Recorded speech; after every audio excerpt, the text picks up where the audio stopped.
February 1982 saw the release of Dig Dug in Japan, closely followed in April the same year into the North American and European territories. You control Dig Dug to defeat all the enemies stage by stage, either by inflating them till they burst or to crush them underneath the rocks in the play area. The release turned out to be successful globally. In Japan it became the second highest grossing game of the same year. Obviously this led to conversions to other formats, one being the Commodore 64 version released by Atarisoft in 1983 on cartridge. It was also re-released on the Commodore 64 by Datasoft, which appeared as a review in Zap in 1985. Attaining a below average 54%, this was 2 years after its initial release. The lads stated it was a faithful release but wondered over its lastability. Thunder Mountain was another label who re-released the game in 1986. The best way to play the game is via a 4-way joystick. Playing with my Competition Pro caused no end of issues and I never felt in control of the direction of my character. My arcade stick though, in a 4-way mode, played the game perfectly. The 15th of November 2022 saw the re-release of the same game but as a special edition. Released by Hokuto Force, the improvements included play NTSC speed on PAL Commodore 64s. The European releases of Dig Dug were imports, licensed versions directly from the Atarisoft code. As a result, the game plays slower on PAL machines than intended from the arcade. This option feature speeds up the game timing to match the 60 Hz for gameplay and music. They've also extended the score display, which adds an extra digit. Now this makes it possible to score in the millions. So as they put, Dig Dug players can now play for hours without hitting a score wraparound limit. They've also added a high score name entry to the score table, and you can save this to disk. They're preserving the original screen layout, but this is only for when you don't use the trainers. They've also added an option to use the arcade style dig speed. As they put, the arcade Dig Dug game slows movement down when digging and speeds up again when running in tunnels. This fixes a bug in the Commodore 64 version that leaves the player moving slowly most of the time after digging. Since the change makes the game easy, the option to play the arcade dig speed was made into the trainer. The next feature they've added is the joystick is now default on port 2. Though the ability to swap to port 1 is added by pressing the F7 on the title screen. And finally they've added an extreme difficulty speed hack.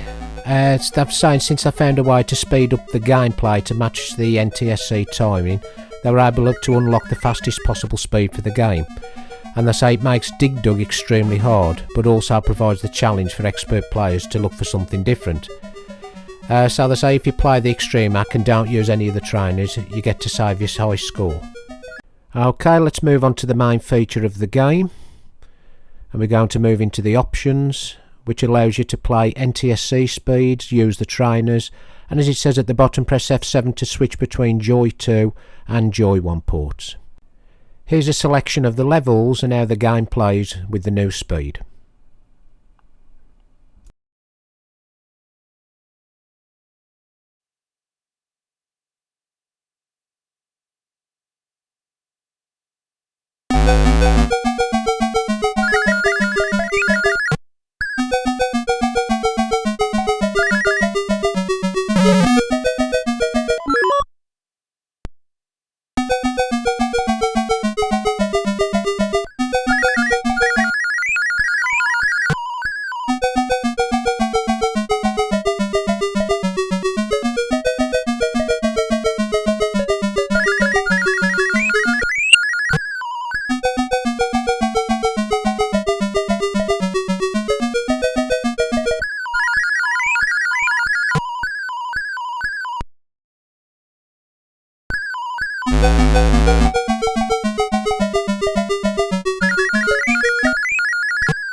So, as you can see, nice improvements to the gameplay and definitely makes it more enjoyable to play. The link's in the description to download. Before I go, check out this brilliant gaming history video on Dig Dug Arcade from my friend Del on Discord. He thinks back in the day to what he was doing, his memories combined with the current game of the series. A great nostalgic slice of history that's sure to unlock a few of your own memories. Also, check out some of my other Discord friends. We've got Mark, 20th Century Gaming, mainly Commodore 64, long plays of some of the hardest Commodore 64 games to complete, and streams either Saturday or Sunday night when he can. And then we got 25 Clansman, is all things Amstrad with a particular fondness of the Dizzy games, and a few long plays to keep you entertained. And then we got Del again, along with his gaming histories. He's got blogs every Sunday and throws in the occasional stream with a current passion for the Vampire Saviour type games. And we got RayC, another like Mark, whose long plays are some quite unbelievable on multi-formats.